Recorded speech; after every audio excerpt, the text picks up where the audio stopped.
This is a 10-pound roasted turkey. I used Chef Gordon Ramsay's Thanksgiving recipe guide on YouTube to roast this turkey. I'm just your average guy. I have no culinary background, but I like to cook. How easy is it to follow this recipe? Let's find out. So, go get yourself a turkey.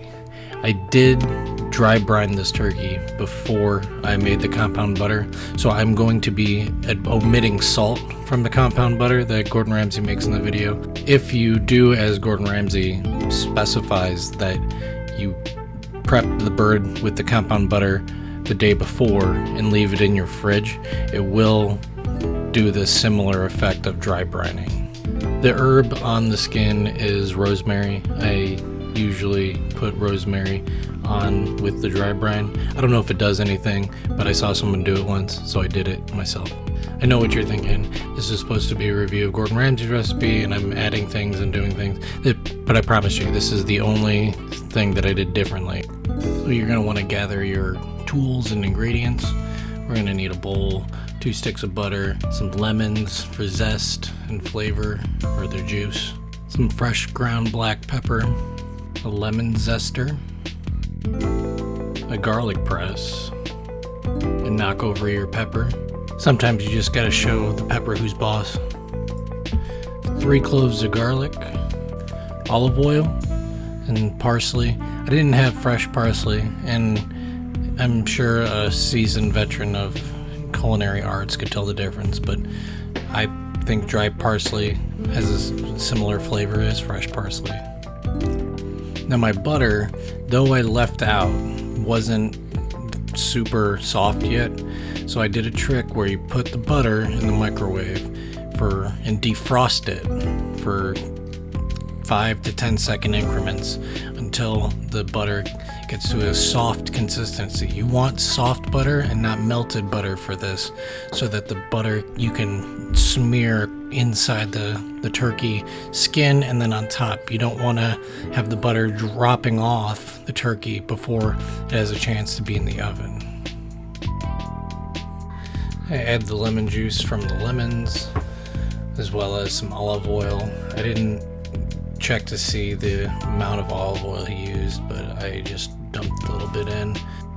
Add your parsley,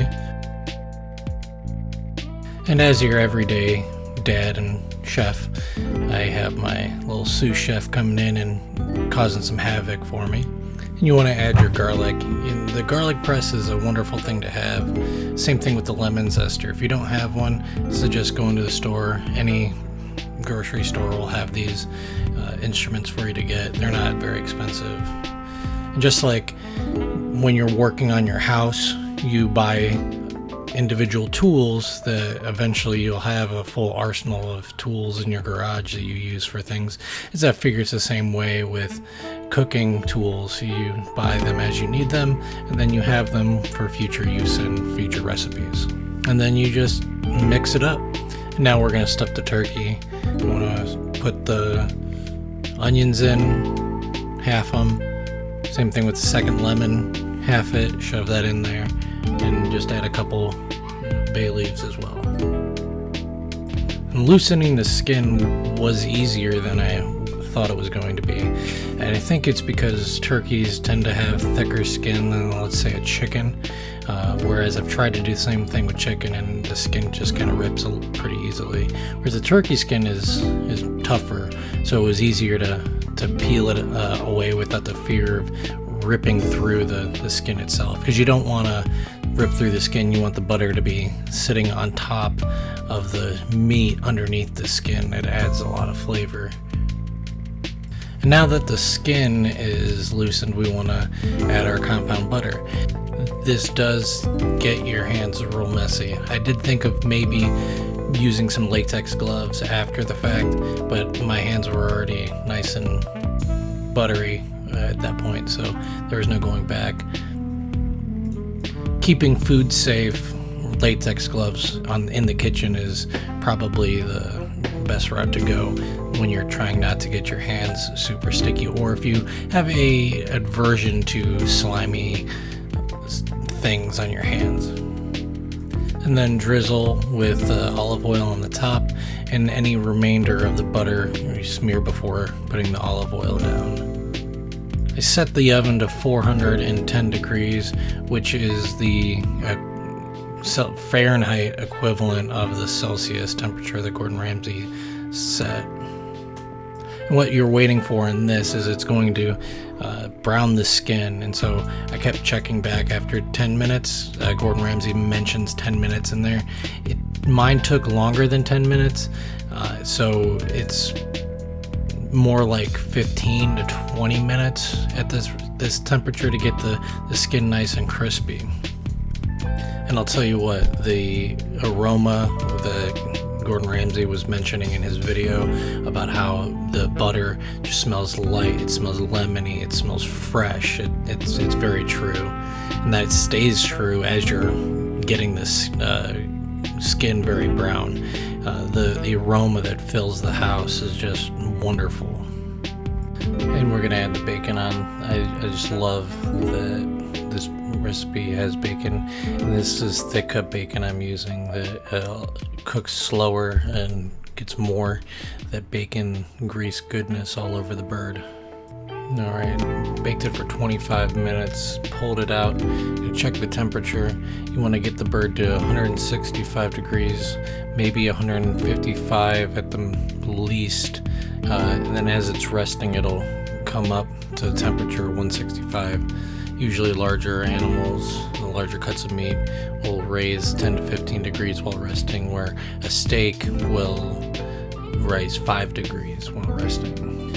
I check back every 25 to 30 minutes to check the temp and baste, so that you get the juices continually running through the bird itself, until eventually we get to that 165 number, and we want to pull it out of the oven and we want to let it rest. As Gordon Ramsay said, he wants it to rest at least 2 hours, or as long as you let the bird cook.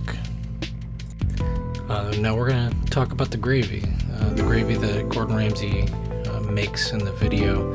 I was unsure of. It's not as standard gravy that as a United States American, though I live up north, I'm used to more southern style gravy, so I wasn't expecting the gravy that was produced. That being said, it is a time-consuming process. It revolves a wine reduction, which, if you've never done a wine reduction before, it takes a considerable amount of time to do that. And then you have to do the reduction of the turkey stock, or Gordon uses chicken stock. I had produced my own turkey stock from the last time I made this recipe. Now, the gravy itself is super flavorful, super robust. It has more flavor than any gravy that I've ever had before. My wife mentioned that she doesn't even consider it a gravy as much as she would consider it a sauce. It just doesn't fall into that category as gravy in our mind would be. But it pairs so well with the turkey that it's, once you're used to it, a very good gravy. One thing to note, that Gordon calls for a dry cider instead of a white wine. I googled high and low for a dry cider. The only results I could get were hard ciders. I would get normal sweet ciders, but I wouldn't get whatever he meant by dry cider. I almost come to the point where I'd like to comment on what is dry cider, Gordon. I can't even find it searching through my grocery store. I spent time looking at Google, looking at all of the local major grocery stores in the area. I couldn't find anything that was marketed as or had a label of dry cider. So I Googled a substitute, and the first thing that came up was a white wine. So I went and bought the cheapest bottle of Sauvignon Blanc that I could find as a dry white wine. now it's the moment of glory. The bird is rested for 2 hours, and we're gonna slice it and see how it looks and tastes. Now the turkey was cold. Well, I'd say more lukewarm than cold, but it wasn't a piping hot turkey that you're used to, or that I've been used to on Thanksgiving dinner. Now, the benefit of this is that the typically reason that it's dry, I don't usually like white meat, is because the bird didn't get adequate amount of time to rest. I don't think you need to do all those other steps with the butter to make a decent tasting turkey, but you're missing out on the juices resting back inside the meat when you carve into it right out of the oven, and it makes the turkey very dry. But this turkey wasn't dry at all. It was very, very tasty. Alright, so here we are 2 days later. An important thing for me is when making a turkey is how does it taste in the days after you make it. And so this turkey, though we made it 2 days ago, is still just as delicious, even cold, as the first day. One of the big things about this recipe that makes it so good is the fact that even when it's cold, it tastes good. It's not dry, it still is moist. It still is moist in comparison to other turkey recipes. And when Gordon says in the recipe, after letting it rest for 2+ hours, it isn't going to be cold because you're going to be serving it with gravy. The gravy is wonderful, but you don't even need the turkey to have gravy for it to be a tasty turkey. So would I try this recipe again? Absolutely. Actually, this is the second time that I've made it. This has changed the way that I look at making turkey. It is such a wonderful recipe. You should give it a try yourself. So if you like this video, subscribe. I'll be hopefully putting out more videos depending on how this does. I don't know. So like, comment, subscribe. I'd love to hear from you. Thanks. God bless.